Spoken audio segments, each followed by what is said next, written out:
Hi friends, most of you watch my channel without subscribing. Please subscribe if you like my stories. Have a good rest.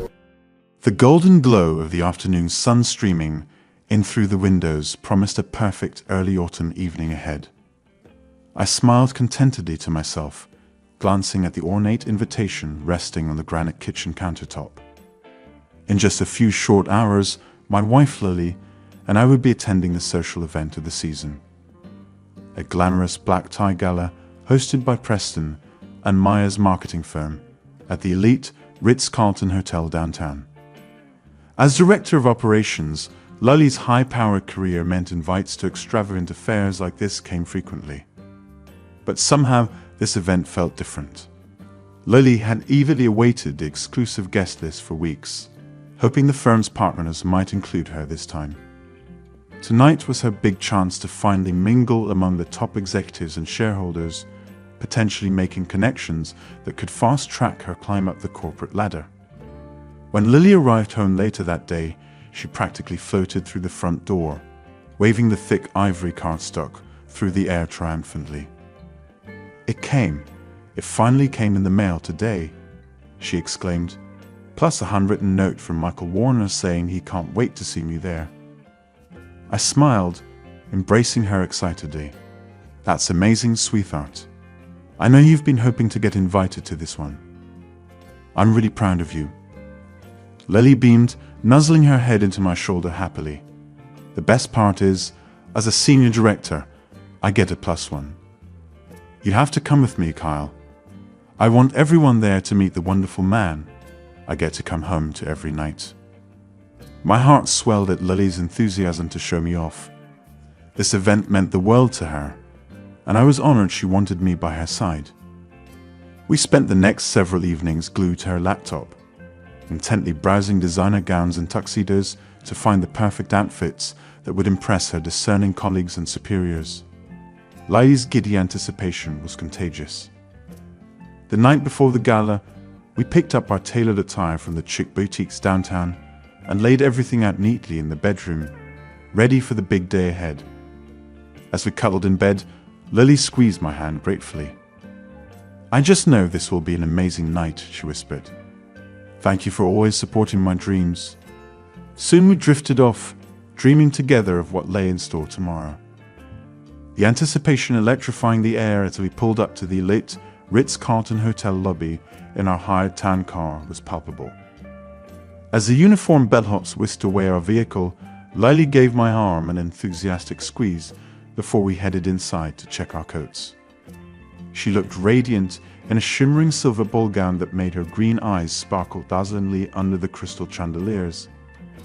We'd follow the sounds of a live string quartet through arch-gilded doorways until we emerged into the grand ballroom, lit warmly by ornate candelabras on linen-draped tables.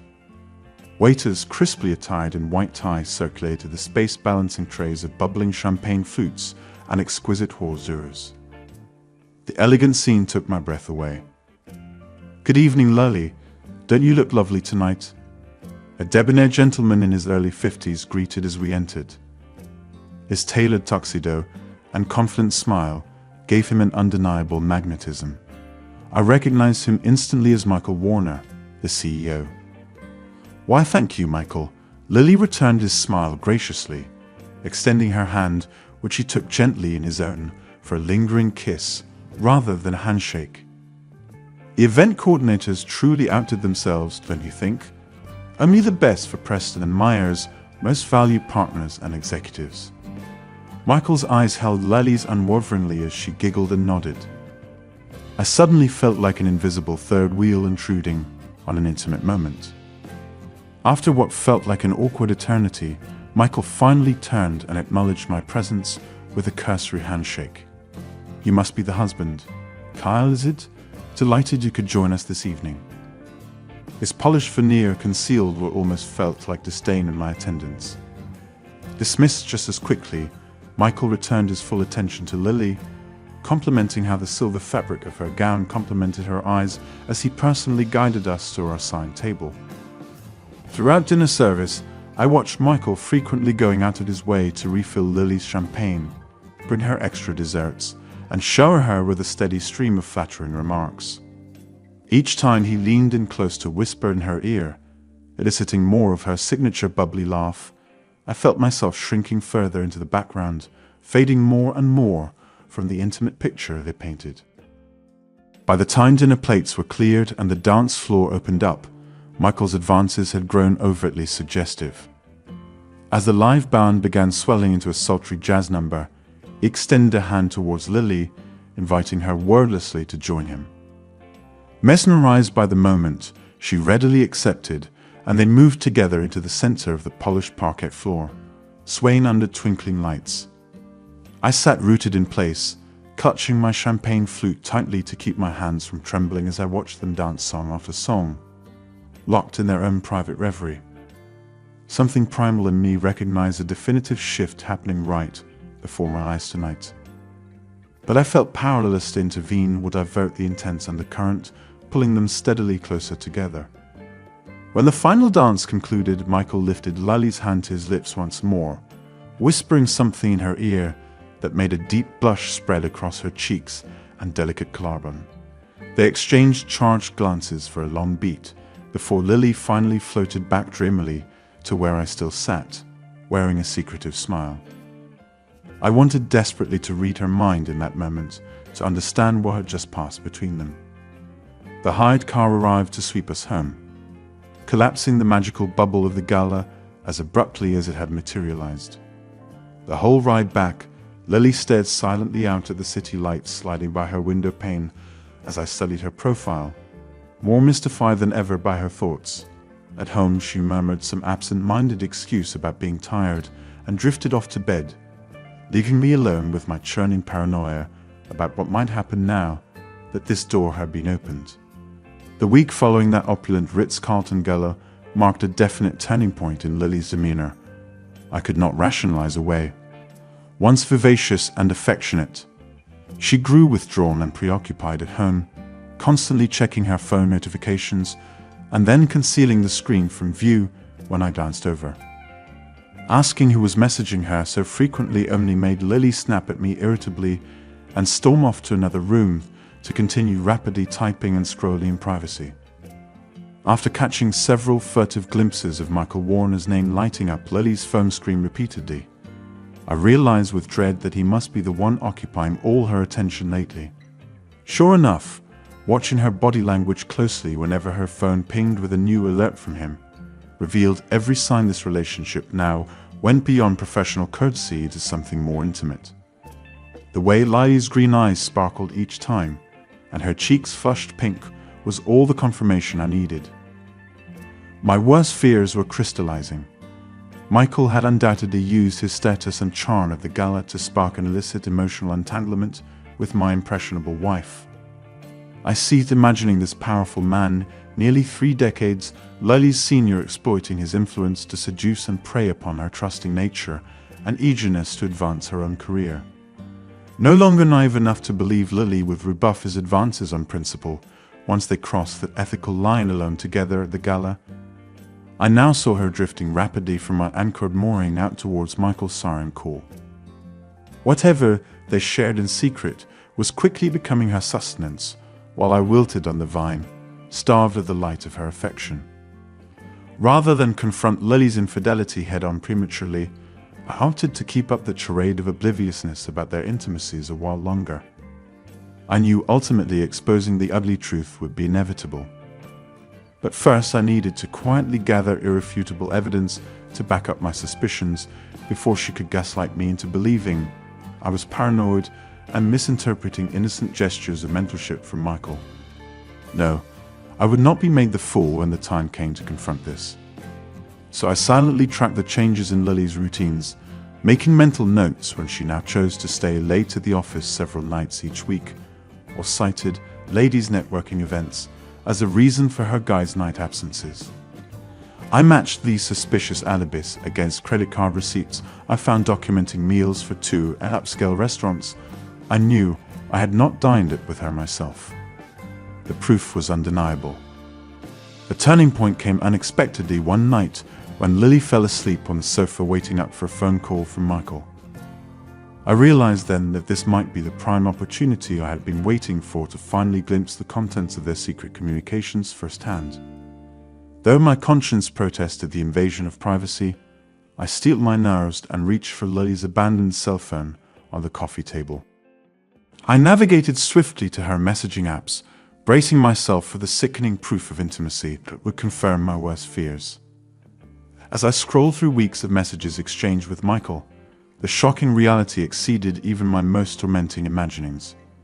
Their conversations made it abundantly clear this went far beyond mere friendship. Michael's messages encouraged Lily to meet him on specific evenings when he knew I'd be out of town traveling for work.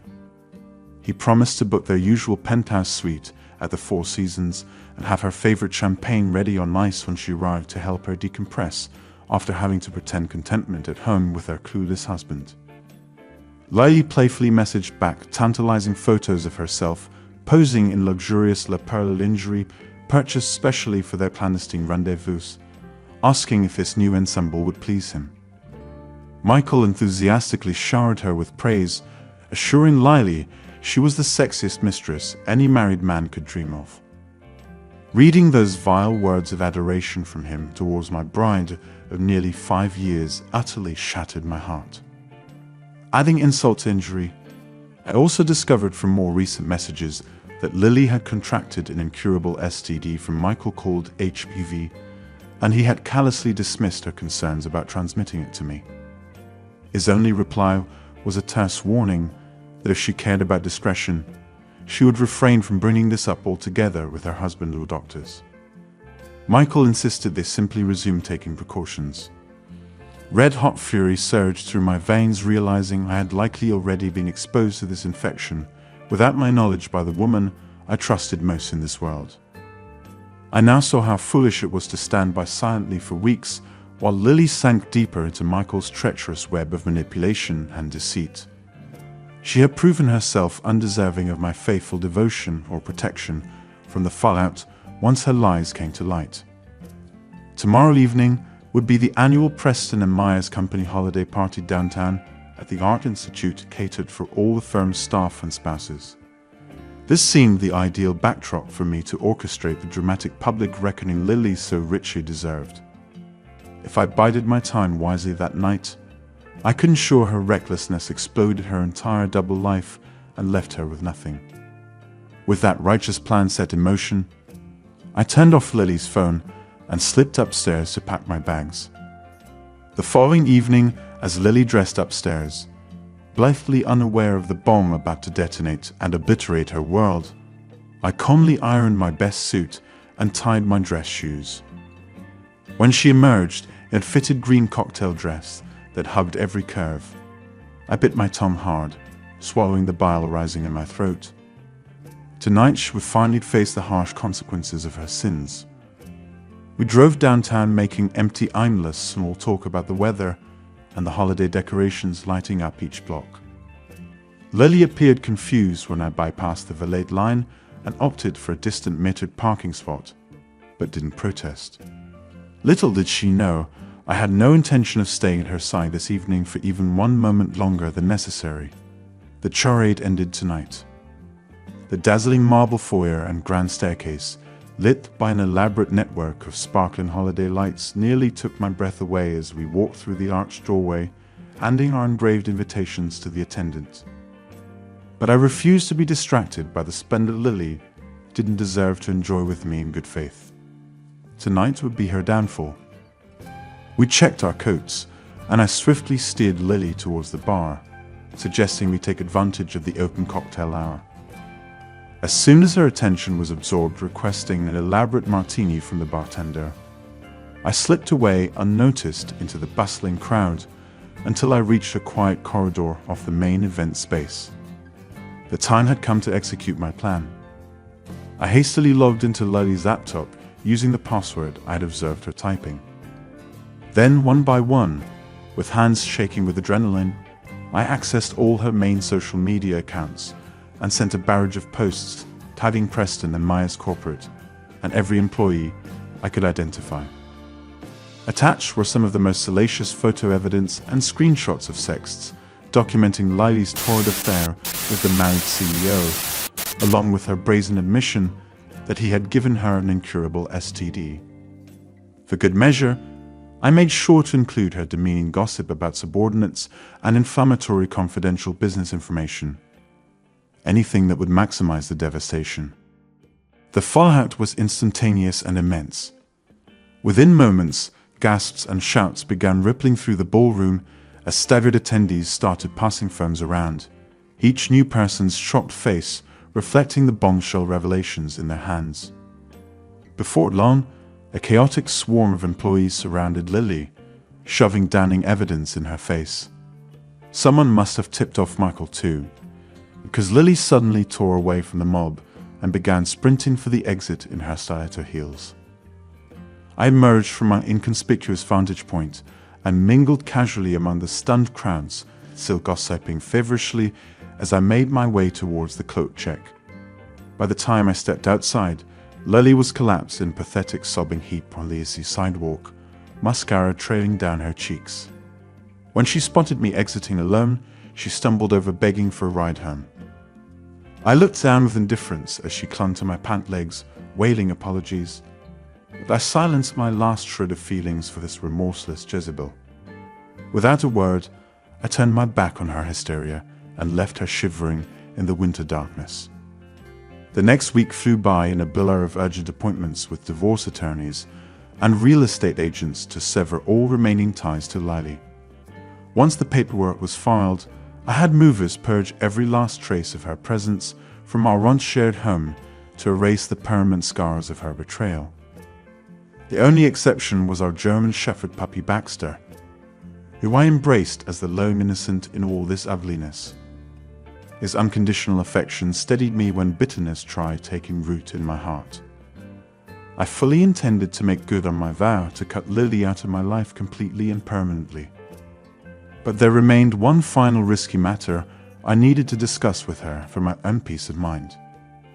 Against my better judgment, I agreed to meet when she showed up unannounced at my firm's lobby, begging just 5 minutes of my time. We sat in stiff silence across the table of a coffee shop down the block until I pushed the lab results from my full STD panel across the table towards her. Got tested as soon as I could. Came back clean, thank God, I stated evenly. Lily exhaled audibly in visible relief as her shoulders slumped. I continued, hopefully now you realize why trust takes years to build but mere seconds to demolish forever. With that, I stood calmly and turned my back on her tearful pleas for reconciliation as I exited to hail a waiting taxi. The time had come for Lily to experience life alone, unanchored from the devoted love she so foolishly betrayed. Maybe someday genuine remorse would move her, but any redemption required walking her own wilderness first. I returned home filled with hope for the future now that the truth had finally set me free. In the months that followed, dedicating myself entirely to my executive director role at the architecture firm provided a renewing sense of passion and purpose.